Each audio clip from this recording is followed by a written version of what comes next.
Well, I have 3 children. They're all grown, and I have 5 grandchildren. And fortunately, they all live close within a couple miles of me in Grove City right now. And my daughter is an occupational therapist working with special needs children for Southwestern City Schools, and her husband is a paramedic. And my son is a financial advisor now with Wells Fargo Advisors, and his wife is a stay-at-home mom with their 2 children. Well, I think your faith comes to bear when you have challenges, for sure. And my life is not without challenges, but I think that all of those challenges have made me a stronger person. When my children were young, I became divorced and I raised 2 children as a single mother. So I can relate to the plights of people who are struggling with poverty and the working poor, as that's where I lived for several years of my life. And I was fortunate to meet someone and got married and was married 22 years and had a child with him as well. And unfortunately, he passed away of a first and fatal heart attack in 2014. But along the way, there were a couple things that happened with my children, involving my children, that were devastating. And I sometimes say they were the best thing and the worst thing that's ever happened. But my son, at age 12, he was diagnosed with stage 3 thyroid cancer. It was in his lungs in 5 different places, on his neck and on his skull. My church family came to the hospital during the surgeries, and we had several people praying. We had people praying all over the internet. But the day that we discovered that he had cancer, I came home from the hospital, and my husband gave me a scripture that he had typed up, and the scripture was Proverbs 3, 4, and 5.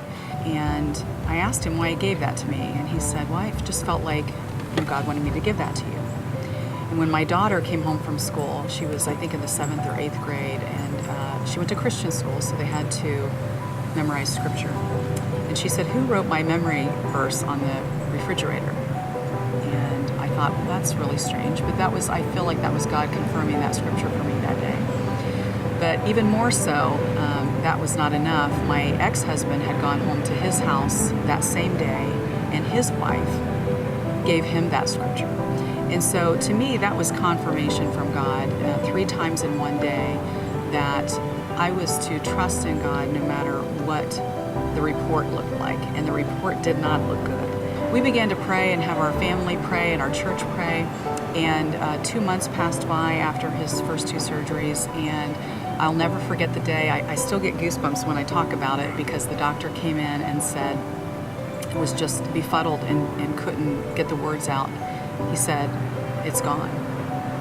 And that was a miraculous event, and I still love talking about it. I think it's been 18 years now, and I love talking about it because God was just so faithful to heal him.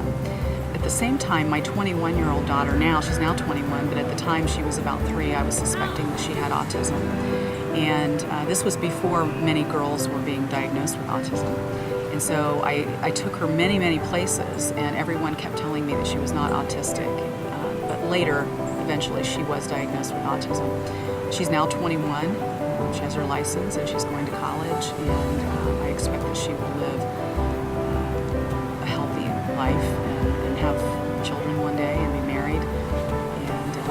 But I think that God heals in different ways, and I think that God healed her too.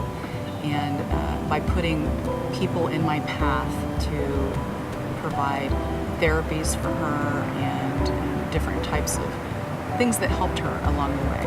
And so she's living a full life today. So those 2 things, those 2 events prepared me, I think, my faith for my husband's sudden death on a Sunday morning while I was at church.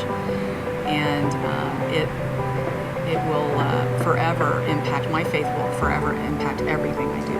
God is in control, and no matter what happens, as long as I have faith in him, then I am successful.